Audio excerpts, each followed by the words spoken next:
de choses. Il s'agissait d'une exception.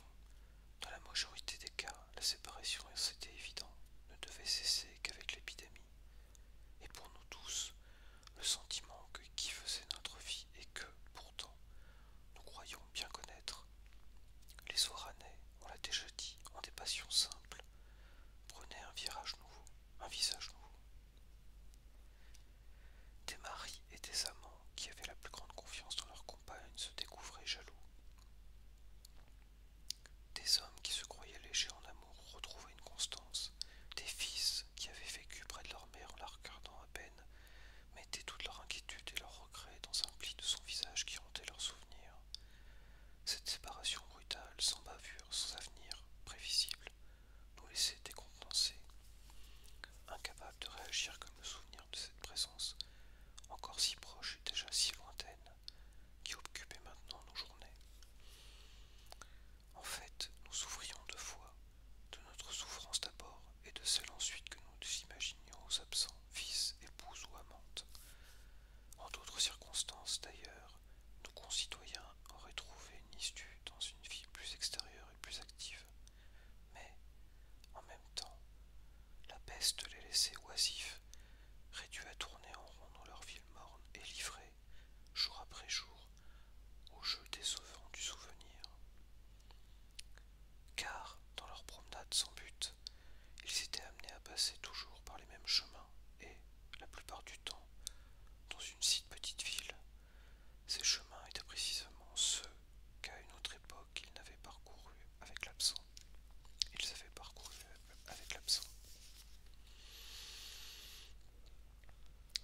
Ainsi, la première chose que la peste apporta à nos concitoyens fut l'exil, et le narrateur est persuadé qu'il peut écrire ici, au nom de tous, ce que lui-même a éprouvé alors, puisqu'il l'a éprouvé en même temps que beaucoup de nos concitoyens.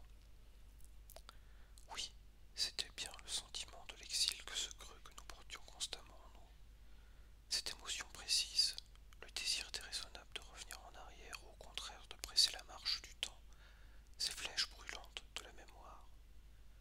Si quelquefois nous nous laissions aller à l'imagination et nous plaisions à attendre le coup de sonnette du retour ou un pas familier dans l'escalier, si, à ces moments-là, nous consentions à oublier alors que les trains étaient immobilisés, si nous nous arrangions alors pour rester chez nous à l'heure où, normalement, un voyageur amené par l'express du soir pouvait être rendu dans notre quartier, bien entendu, ces jeux ne pouvaient durer.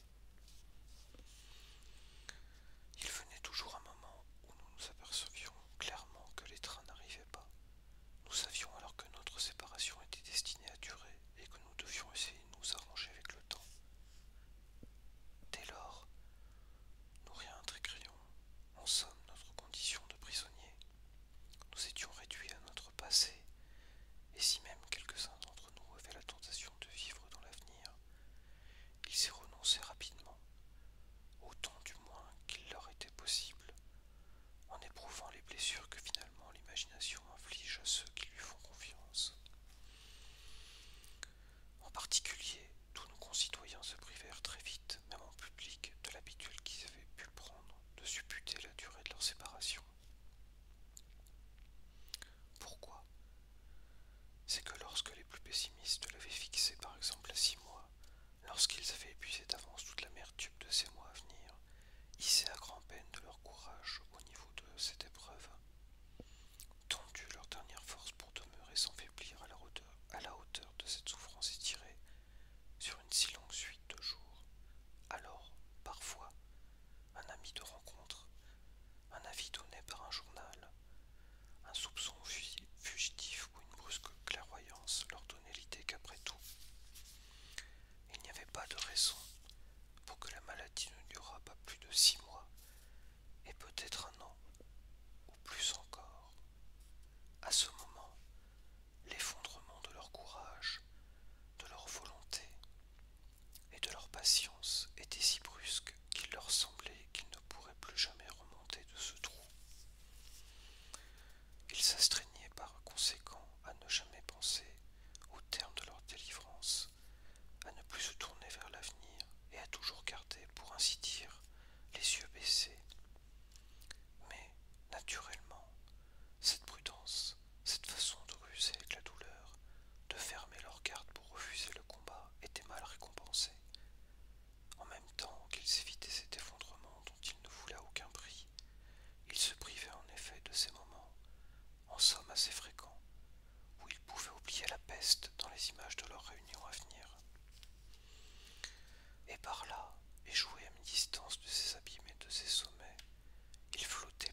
les satisfaire.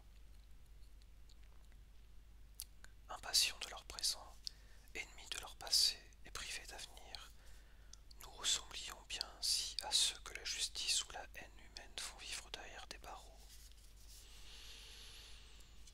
Pour finir, le seul moyen d'échapper à ces vacances insupportables était de faire marcher à nouveau les trains par l'imagination et de remplir les heures avec les carillons répétés d'une sonnette pourtant obstinément silencieuse. Mais si c'était l'exil, dans la majorité des cas, c'était l'exil chez soi, et quoique le narrateur n'ait connu que l'exil de tout le monde, il ne doit pas oublier ceux, comme le journaliste Rambert ou d'autres, pour qui, au contraire, les peines de la séparation s'amplifièrent du fait que, voyageurs surpris par la peste et retenus dans la ville, ils se trouvaient éloignés à la fois de l'être qu'ils ne pouvaient rejoindre et du pays qui était le leur. Dans l'exil général, ils étaient les plus exilés, car si le temps suscitait chez eux comme chez tous l'angoisse qui lui est propre, ils étaient attachés aussi à l'espace et se